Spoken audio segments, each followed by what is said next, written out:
Are you aware of all the thoughts that are going on in your mind?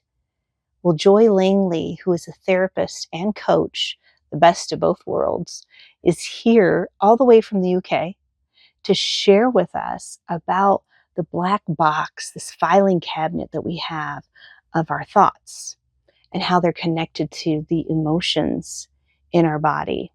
And she gives us a really good tool is the Emotional Mastery Audit.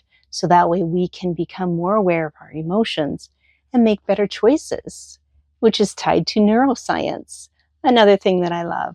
So I hope that you tune in and check it out, and I'll see you there.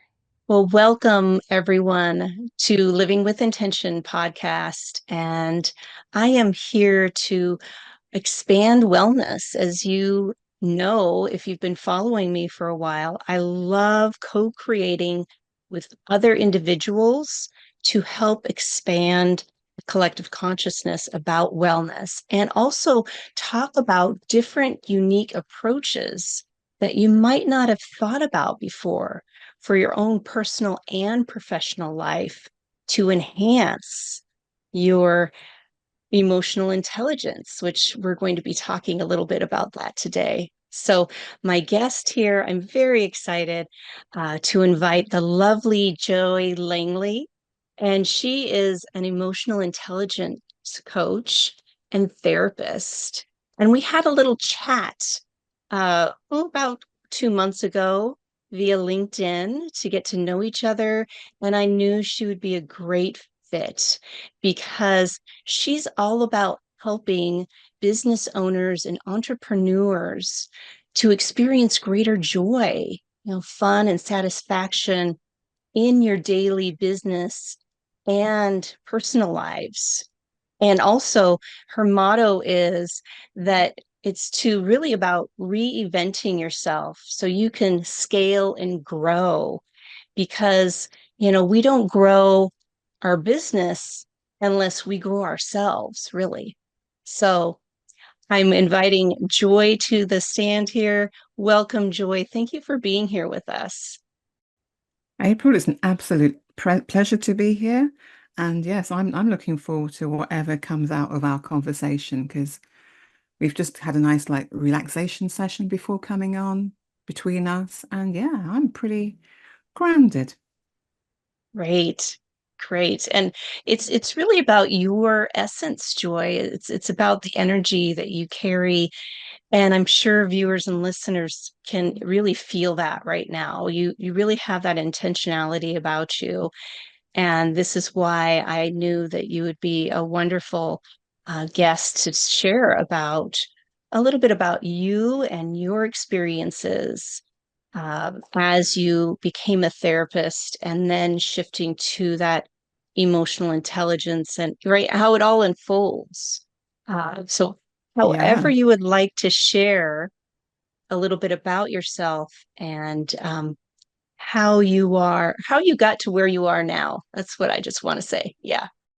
Well, how I got here, I've got to thank my mum and dad. I feel like I'm doing one of those speeches for the Oscars, but I do have to thank my mum and dad, of course. They're not around anymore, but my dad and my mum came from Jamaica in the around 1958, 1980, 1958, 59 to the UK.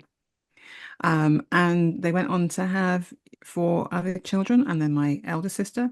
They called her over back from Jamaica and brought her over because there was this thing then that, you trying to make a better life for yourself, and invariably people have children and they leave them behind with the intention of getting them afterwards. So they did that. So I've had kind of a blessed life in terms of having two brothers and two sisters. That's been an interesting way of just learning about human beings. I think for me, I was a little bit of an introvert and I took a lot of solace in books. So I wasn't really into, I kind of separated myself, I think, at some point from my family. Books became my place to go to. And yeah, I was reasonably quiet. And all my school reports say, Joy, she could speak up more in class. And I thought, great, so that didn't really help. But inside, I knew I had a lot to share. And so by the age of 16, I kind of decided that I didn't want to be this shy, wallflower anymore, Mm. and that people that are shy don't get anywhere. So I just told myself, you have to start talking, you have to start being out there. So I kind of went the other way. April, the brakes were kind of off, so I went a little bit over the top, but I became a bit of a party animal in my 18, 19, 20s, and then I was studying too. So yeah, it was good fun. And I found a balance now, which is interesting. It's taken me all of this time to, I don't know, find out who I am. If we ever do Mhm. find out who we are, April, it seems to be a work in progress, and life brings in events which definitely change who you think you are, and you evolve. So for me, this thing about reinterpreting yourself and reinventing yourself, I think we're doing it all of the time simply because we're responding to what's going on around us. And I will come away from today's session a different person, April, just by the fact I've spoken to you. I just take that Mm. as a given. Yes, and this is why I love what I do is, co-creating. And I think a lot of people think they have to do it on their own, right? And put a lot of pressure on themselves. And no, I have to compete and I need to do X, Y, and Z, uh, whatever that looks like in their lives. When we actually, um, become stronger and learn more about ourselves through interactions with others, through discovering more about other people, we then really build our emotional intelligence about our own self and who we are in the world and who we're connecting with and really appreciating, right? Having that gratitude. And that's where the joy comes in, no pun intended. You and the joy It's a come great name, into the April. I'm not picture. going to knock it. It's a great name. And my first name is Karen, and my second name is Joy. So it's interesting. I have two different names, and they seem to have brought out different personalities, really, Mhm. which is a weird thing to say. But Karen is the first name on my birth certificate. So it's just followed me through school and any other paperwork that you have, doctors, dentists. And then Joy has been my family name. So it's always felt very personal. And I only started using Joy, I suppose, in my 30s when I started doing more stuff, a little bit more stuff online, I suppose. And I just had to, I decided that Karen didn't really suit me anymore Mm. and that And Joy nobody was the wants to be name a that I prefer. Karen right now anyway. Thank you for pointing that out, April. Yeah, it's got bad press, but depends on how you spell it. Yeah, exactly. Exactly. I had to throw that in there. That's just part of I the know. spontaneity and the funness of being here with It's a you. big thing, Yeah. though, April. What's in a name? I mean, when I say your name, April, my immediate association is April showers. And I think, oh, Hmm. April showers. But then there's a rainbow. So I've Huh. got a couple of things going on, I think, of your first name, April. So I think names are very interesting. And I Mm. think people grow into them. I There's a lot of believe, stuff around. Yeah, yeah, absolutely. Because just as you said, April showers, that could be like a little trauma for me from kindergarten because that's all the kids would sing, and tease me about my name, and I would go home crying to my mom saying, "Why did you name me April?" And she said exactly what you said. April is a beautiful time. It's spring, flowers bloom, and so it wasn't until like my 30s to where I started appreciating my name. So I'm so glad that you brought that up. And I'm that's curious interesting. I would if never other have known people, that about you. Would never yeah. have known that about you, April. Who could imagine that, trauma could come out of having a name that is quite beautiful, but it Mm. all depends on what other people make it mean. So this emotional intelligence stuff, for want of a word, it's about self-awareness at the top Mhm. of top of the tree is self-awareness. Am I aware of what I'm thinking or feeling or doing? You're becoming conscious, like me and you are talking right this minute. It's present moment. How much time do we spend there is debatable. But Mm. the rest of the emotion intelligence stuff is around, yeah, naming emotions. Can I control them and regulate them? There's this thing about understanding other people and empathizing, but I don't think you can ever work out what anyone else is thinking. But you can put yourself in an empathic place where you can think, well, what would I feel like if I'd been April and I'd been in kindergarten and people said that to me? What would I feel like? And immediately the mind just disappears off. The imagination is very powerful. I'm beginning to feel quite sad for you, April. So it's interesting what the mind does, isn't it? And It, that's not it happening is. now. That was just No, from one thought. exactly. And I think a lot of people going off of that, they have these ruminating thoughts that keep bringing up, and they relive it, and they don't realize their bodies are responding to that. And so this is why I love talking about emotional intelligence, and especially neuroplasticity, which I know that's one of your little wheelhouses that you like to share and talk about to help people shift right from those scripts to something that they can actually apply and feel better and expand and grow personally and professionally. So can you just break that down, the neuroplasticity, neuroscience, just a little bit in nutshells? So I know that there's a lot of that floating around now, and maybe people haven't heard it from your perspective. Of course, of course. And for me, there's a lot of technical jargon out there which we just get on board with and suddenly it's complicated and suddenly it's just common knowledge. So neuroscience is just a combination of the nervous system and then the word science, but it's looking at the way the brain works. And the brain is intrinsically connected to the body by our nervous system.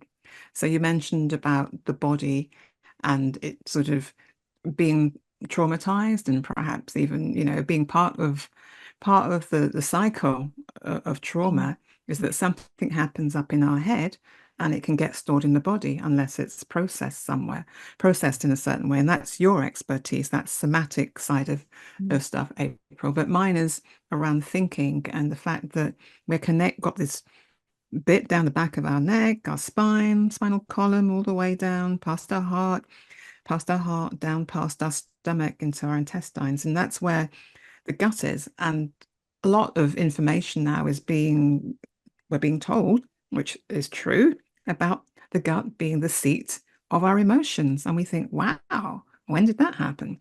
I thought it was the heart, the pretty little heart shape that we put on every single Valentine's card. Apparently not, April. We should be putting a picture of the gut. I don't think so. Oh, I don't think so, April. I don't think life would ever be the same. Sending someone a Valentine's card with a picture of a gut on it. So, but the technical stuff is that the gut has got these microbiomes in it that are very sensitive. They pick up emotions very quickly, and they're the ones that send the um, signal or the message up the spine back into the brain to tell us what's going on. And the brain translates it into a feeling. We kind of get the word feeling and emotions a little bit muddled up. There's no point even trying to separate them out. We're just so like they're so muddled. But if we're being really technical, the emotions happen a split second before we think.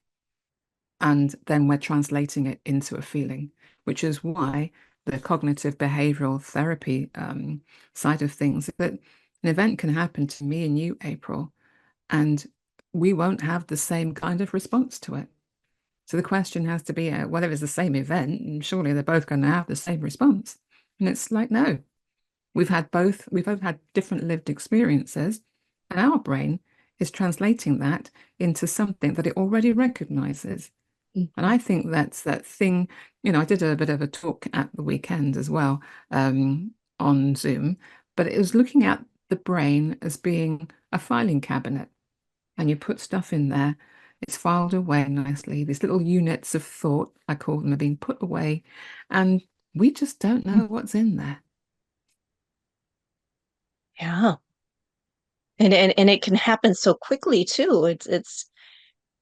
And the way those perceptions are, the amygdala and that fight, flight, freeze, and it's searching for, the threats, and it could be a word or a phrase somebody uses. It could be the tone of somebody's voice, or just how they're holding themselves, or a music or a scent, something that just associates with a traumatic experience in the past. And then right away we're heightened and we have our guard up, and we don't even know it's happening until we walk away scratching our head of, oh wow, at least that's what I do. I'm the first one to observe myself. It's like, oh, why did I react that way? That's very curious to me. Sometimes I unpack it. Sometimes I just say, what's right important for me right now is to self-regulate, is to find that safe space and be able to breathe and be in the world without disassociating, or being in a freeze state. And then other times I can, it'll pop up because of my mindfulness practice. It's like it'll show me, like, boop, right there. That's what happened. Usually my meditation, the next day or within a couple days, and I just am in awe of how that happens. And I absolutely love neuroscience and knowing that we have that neuroplasticity, that we can physically change our brain by carving out those new neural pathways, by applying mindfulness or meditation or some sort of practice. And then that literally changes how we view the world and how we respond, and what we receive from that. Yes, absolutely, April. And the neuroplasticity, that's a really kind of new concept that people are beginning to take on board again, because we used to say that, the brain is quite fixed. Once you've learnt something, you're not going to learn anything new. And there's statements like, you can't teach an old dog new tricks. You're like, oh, so you're thinking, oh, I'm not going to get any better, am I? But we now know that the brain is sort of like firing these neurons and wiring together and having this lovely network like a matrix Mhm. every time we have a thought. And it's reconfiguring itself. We didn't realize that. Now we do. It's opened up a whole new way of thinking, which is, yes, Joy, you can learn new things. You don't have to say, that's just the way I am. It's fixed now. Nothing's going to change. So people can't get away with that anymore, because a thought is just it's just our way of labeling things and taking information in. And we're taking information all the time from the body, as you said, sensations from the skin, smells, sight, mouth, ears. We're taking all this information in. And the body, the mind, before it stores it all away, needs to label it.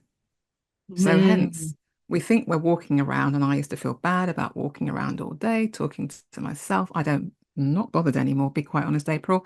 It's my mind sort of saying, oh, Joy, cup, oh, window, oh, April, oh, computer, oh, laptop. And it's labeling it before it files it. So, Mhm. there's a lot of stuff going on that the mind is doing. So I like to say that everything starts with a thought. And that was one of the premises that I was talking about, at the weekend.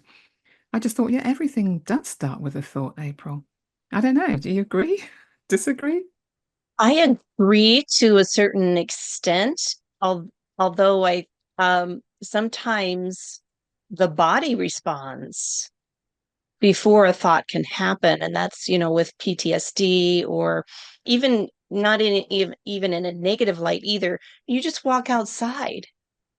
You don't have to have any thoughts. You can feel the breeze. It's the sensations of the body, as you said, Joy, and just breathing that beautiful air in and looking up into the sky, no matter what's up there, just knowing that, wow, we are in this amazing world, and we are experiencing things each moment by moment, things are happening for us. And so when we're more boxed in of those limiting belief systems, which I like to call BS, and Oh, we don't April, see mind your past the language. box, we can't see past the BS, the box, then we're going to keep thinking about, oh my gosh, this is not going right. If my partner could only understand me, or if my coworkers could only do this, or my boss that, looking outside of ourselves to change, to make ourselves feel better, that's when we get caught up in that BS. And it really comes back to ourselves because we really do have a choice. And it's just being aware, as you brought up in the beginning, Joy, and making that conscious effort to be curious. Oh, so if I am the creator of my experiences, I wonder how I can shift blank, or I wonder what would happen if I did this instead, or, kind of make it a science experiment, make it fun and engaging instead of heavily judging again on ourselves. What do you think about that, Joy? And that whole process, though, April, is it's easier said than done. And I know that on a logical level, yeah, of course, we are creating thoughts from all sources, either, as I said, observing the world outside, or, you know, listening to the sensations inside our bodies and giving that a label. There's stuff going on, but being able to deliberately choose your thoughts, you can say it, it's actually harder to make new thoughts stick. So I don't want Mm, people to be tough, hard on themselves. I listened to a lot of self-help stuff growing up, and I ended up feeling quite bad and quite guilty, and I thought, well, why am I not as good as April? Why can't I do this? And why can't I do that? So I'm not about, I don't want people to think that it's an easy process, but I think mm, if you understand that thoughts are happening all the time, that they're being influenced by what I called in that filing cabinet, and let's call mm, it a black box. Now, what's inside the black box? Where did all this stuff come from? It's been put there a lot of the time by other people. Caregivers, parents, teachers, friends, family. A lot of information has been put there because the brain has labeled information as it's come in. mm, And some information is more important than others. You mentioned trauma, April. The body's quite sensible and the mind's quite sensible. And it says, oh my goodness me, if Joy putting her hand in the fire, caused her to get like third-degree burns, perhaps we won't try that again. mm, So if I see fire, I'm going to have a natural response way before I even realize it that looks scary. That's my immediate like reaction. I'm thinking, well, why do I find this so scary? My brain's trying to help me out, which is Joy. In the past, I know you can't remember, but we do. This is the subconscious talking to us. We got burnt, so keep away from it. So it's interesting how that whole thing about phobias and fears and stuff gets set up. But the brain is trying to be helpful. It is trying to say that mm, we didn't have a great time the last time this happened. Perhaps we shouldn't try it again. So having the control over our thoughts is about questioning the thought. mm. I've got no problem with the thoughts being churned out. And I love the idea that, the heart beats and the lungs breathe, and the brain just has lots of thoughts. I mean, that's Yes. what it does. It churns out. So don't knock the organ for doing what it's meant to do. Yeah. It's doing what it does.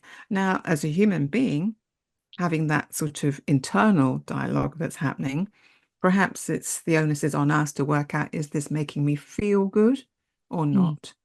Not that you can go through life feeling brilliant all of the time, but you can listen to the good feelings and you can listen to the ones that are not so good, and you can decide, well, I wonder where that came from. What was I mm, thinking just before I had that feeling? I do that to myself an awful lot when I suddenly mhm, feel a slump, like, what the hell was I thinking before I had that feeling? Normally with podcasts and talking, I would have been a bag of nerves, April. I could definitely have told you what I was thinking before I came on, which was, get me out of here. I don't want to do this, But I don't have that response anymore. So it's interesting. What I mm, now think is, I've done that before. mhm. Yeah, I'm still a little bit nervous. I can still feel my heart rate go up a bit, but hey, I didn't die, did I? In fact, I had a lot of fun. Do you remember? So I've got a lot of Yes. positive associations now with the very thing that I'm doing.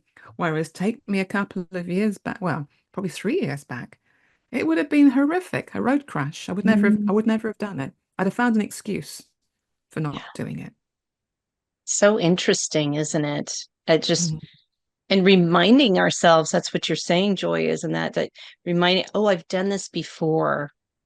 I and it went well, or it didn't go as badly as I thought it would, or I did learn something from that, finding something so that way we can kind of settle that nervous system that, when that alarm system goes off in our minds from the amygdala, and it's like, oh yeah, I'm feeling a little heightened, but I have done this many times, and this is good, and I love whatever you received from it. And so then that helps to kind of settle that a little bit more. And this brings up, I'm really curious about this because I do my research. I search and I look and I listen. So I'm very curious about your emotional mastery audit.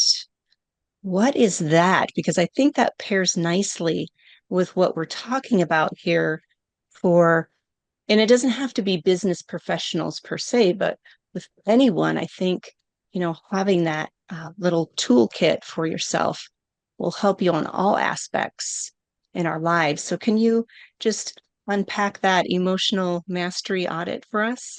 Sure can. I sure can. I mean, for me, I'm basing a lot of what people understand about emotional intelligence from a gentleman called, and I keep on, my brain's just gone again, but That's okay. Daniel It'll Goleman. come back. Daniel Goleman, Oh, there we go. he's also very scientific research person, etc. So it's all good information.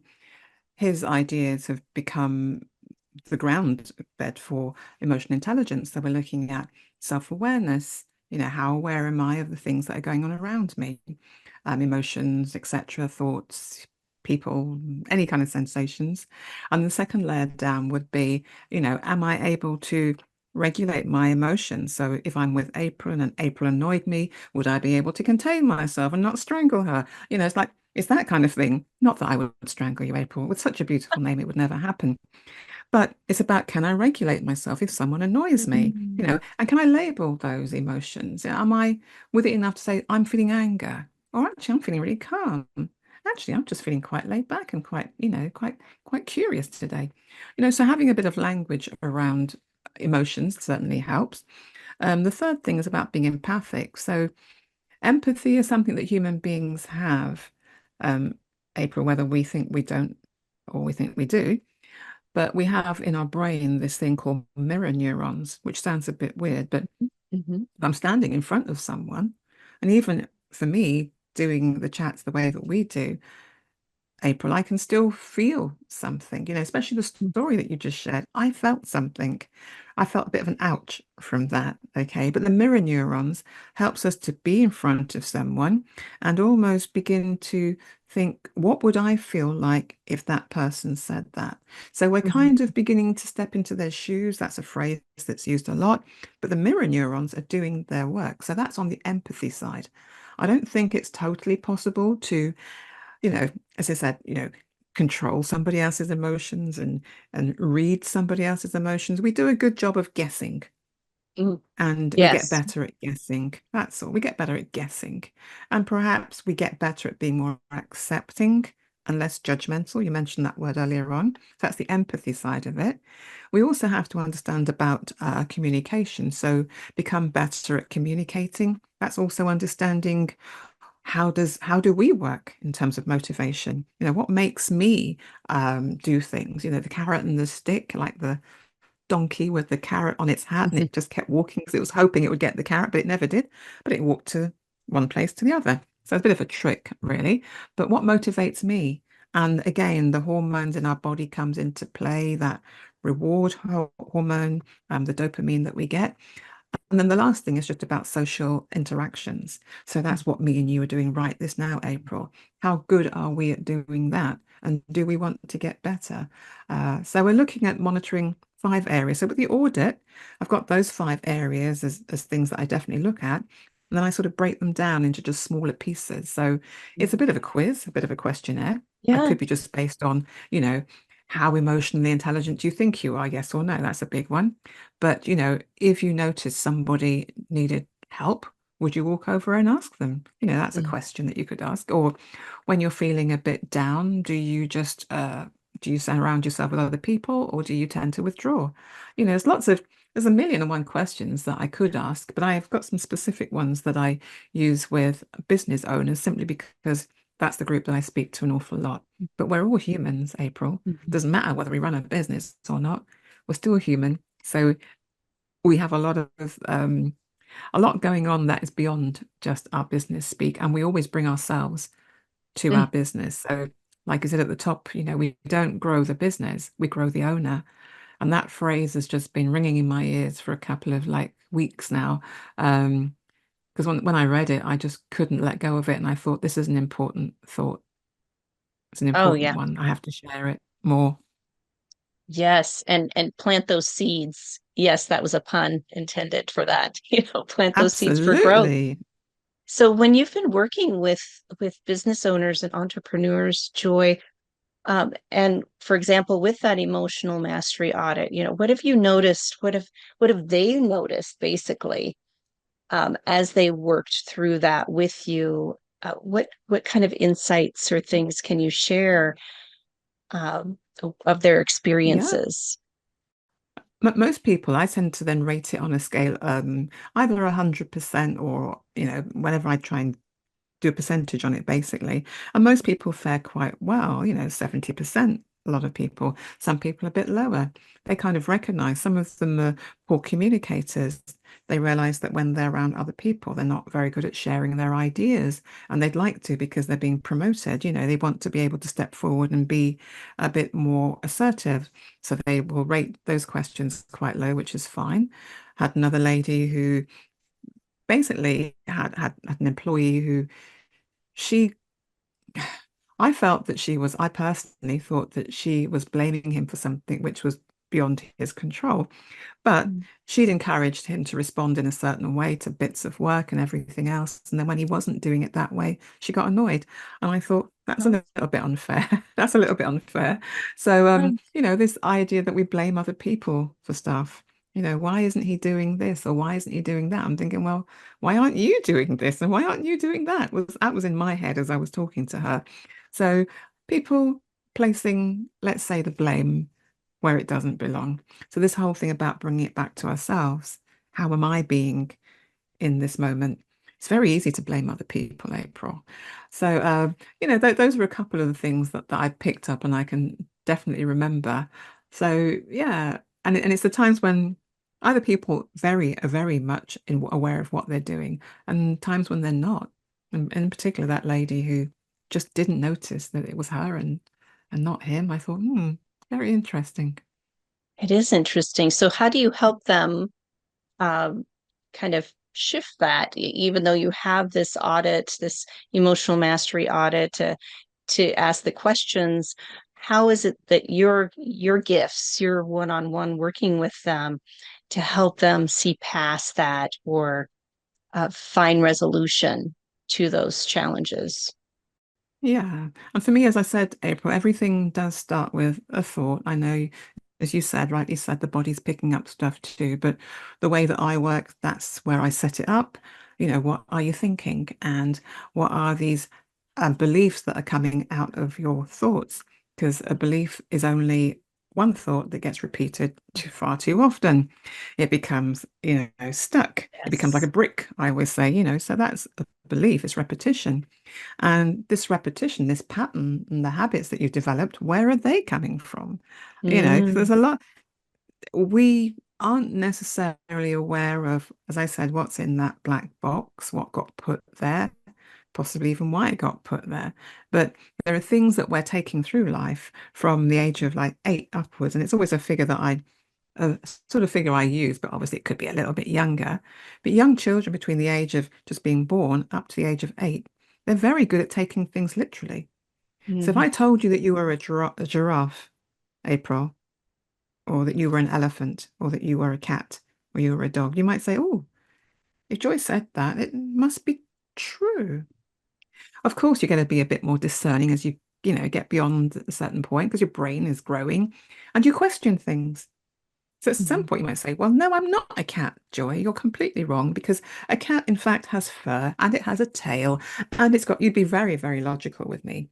But young children don't have that kind of discernment and that kind of power, which is why it's very easy, I think, for people around a young person to tell them what they are because they kind of believe Mm. it. Now, Mm. those thoughts, we think that we're past it and we've, gotten over it. But, right now I'm pretty like old and I've still got thoughts from back then. Um, they just don't trigger me the way they used Mhm. to. But my mum, once she said to me, which I've never forgotten, and I'll share it with you. And I was standing up and she said, oh, you look like a duck.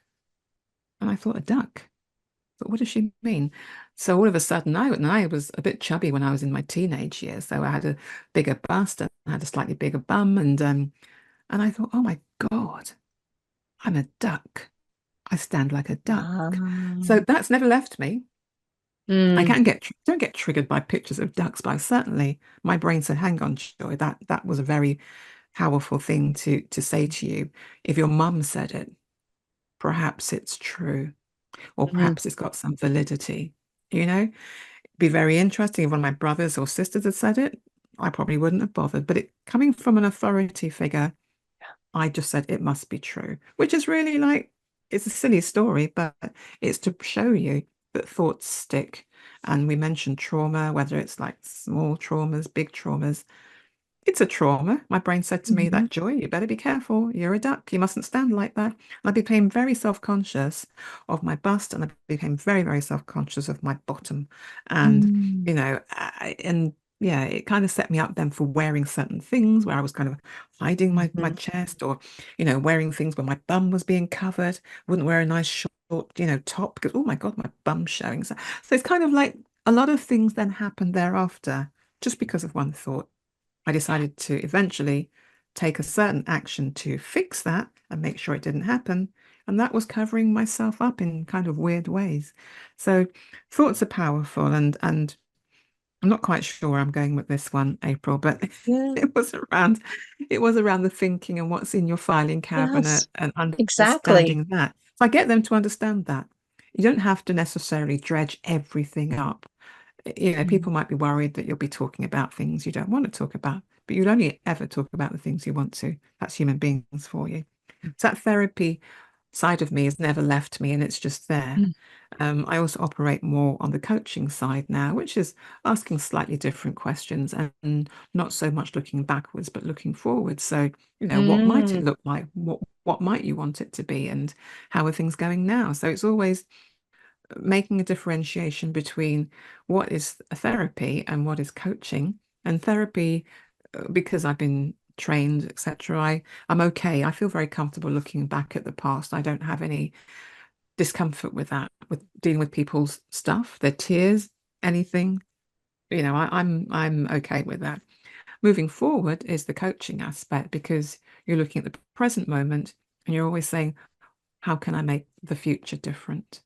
I Mm. am personally quite good at looking at the past, present, and future. And I realized that we're just very bad at staying in the present. We tend to do both. Go into the past and be quite depressed by it and get into a depression, you know, and then go into the future and get quite anxious. Mm. So we've got to like work out where is my attention? Where am I? You mentioned the meditation, can I be present? And I'm not great at meditation in the way that some people are. Again, there I go, comparing myself, April.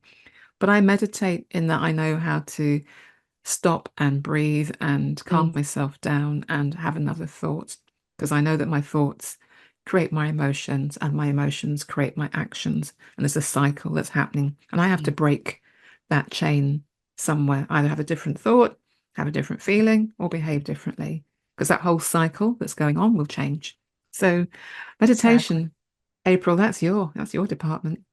Yeah, I do. I really do appreciate you sharing that story, Joy, because so many people have had that somewhere in their life of an authoritarian figure or, a loved one or somebody mentions a snide comment, they just really didn't mean anything by it, but that really impacts the mind and how we respond moving forward. I had something similar happen to me.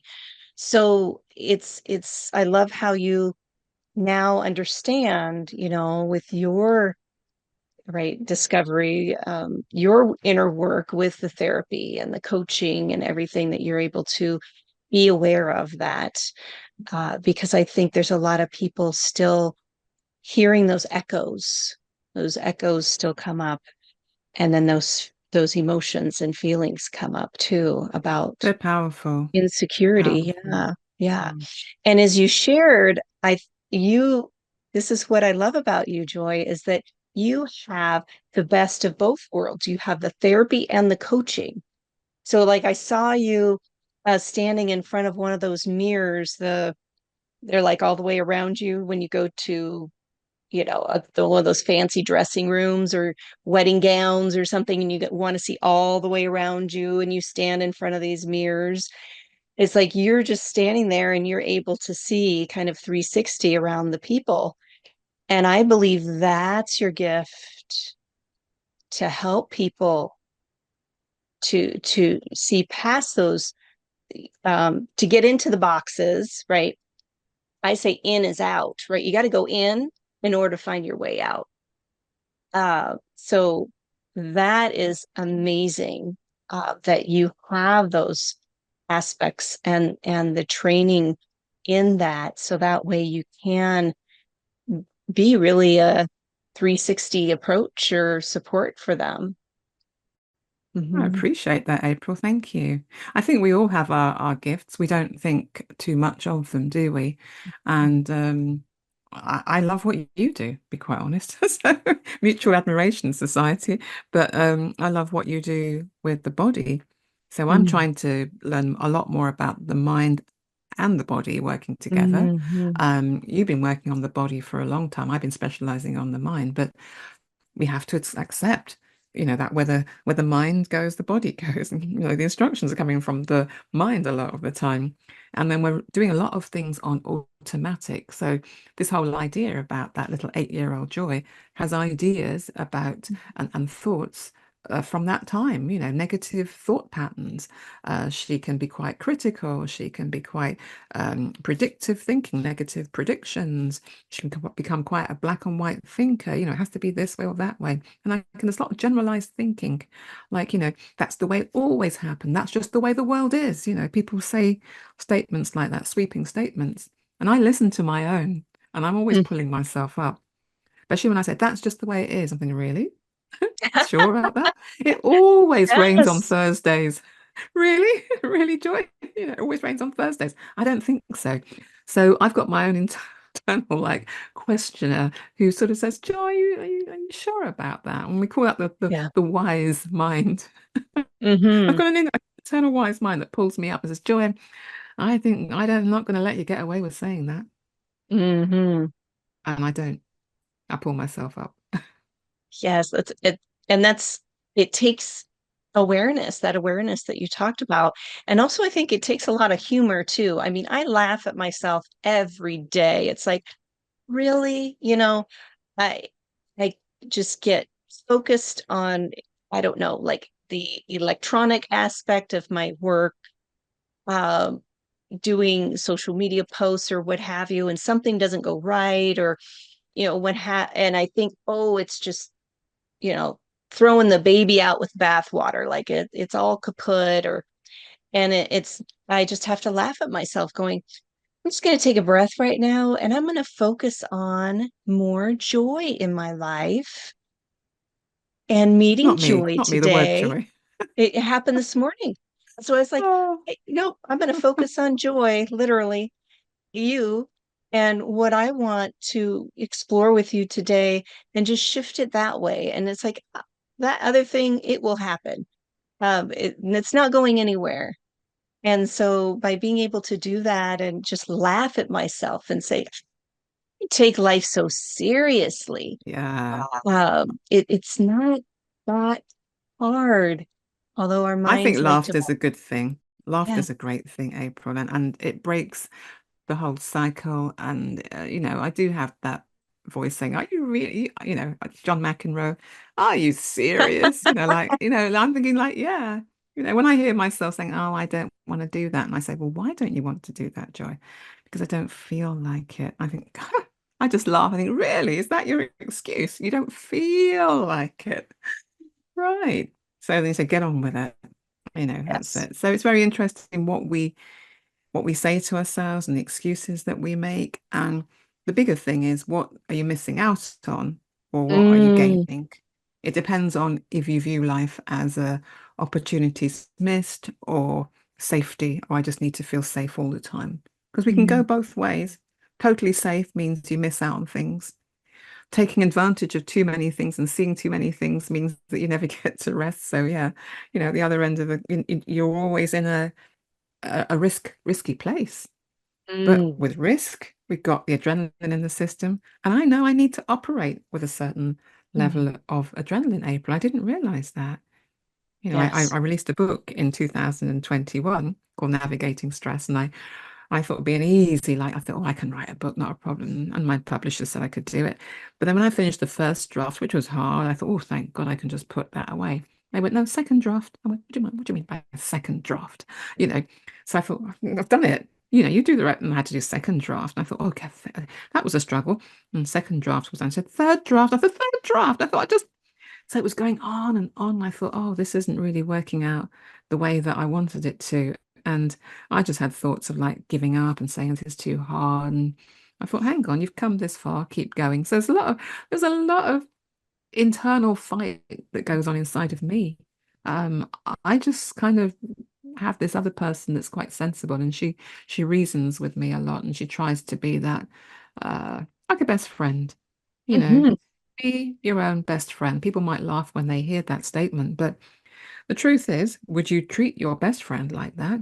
Once you Mhm. finish saying, no, I would never do that. And I say, well, treat yourself better, you know. Exactly.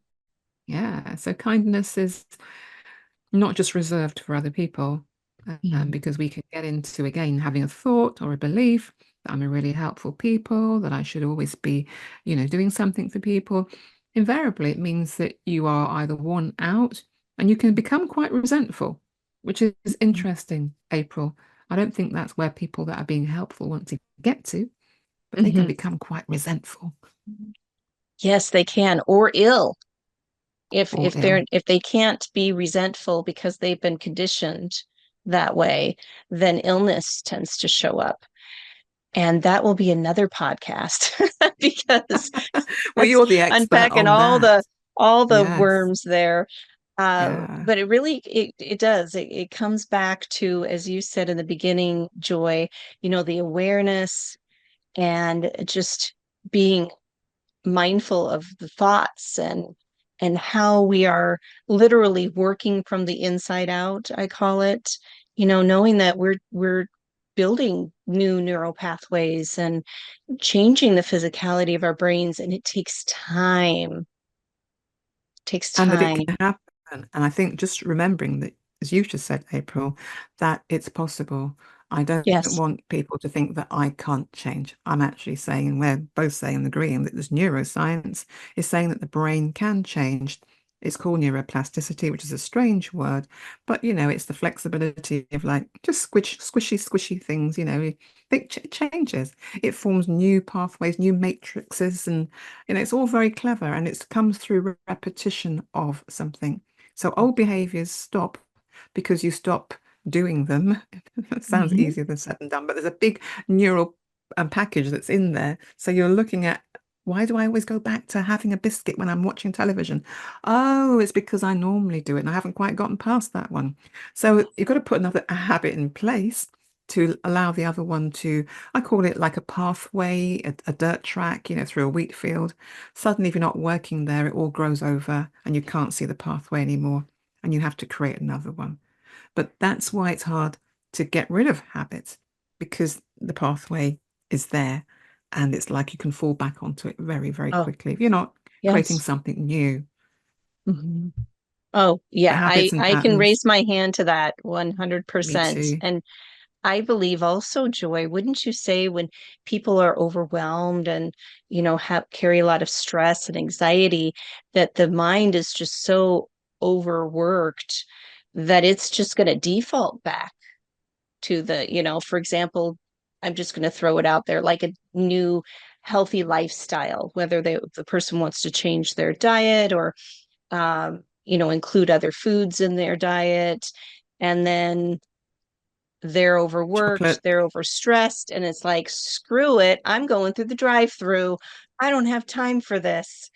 And absolutely. and then it's kind of like it's defeating, but it's kind of like a little body's like, oh, reward, because of those types of And also, sugars and and I would say, caffeine. April, the automatic nature of it. So, if we're trying to encourage people to, I would say, don't blame yourself completely, but, Exactly. you're going back to an old automatic habit. And I hope people that drive will understand this, that, if you get in your car and you don't always remind yourself where you're meant to be, especially if you're going somewhere new, you end up somewhere that's familiar. You think, how did I get at my mum's house? Or how did I get over here? You know, because your brain is working on automatic. Doesn't mean you're Yes. not driving, doesn't mean you're not safe to drive.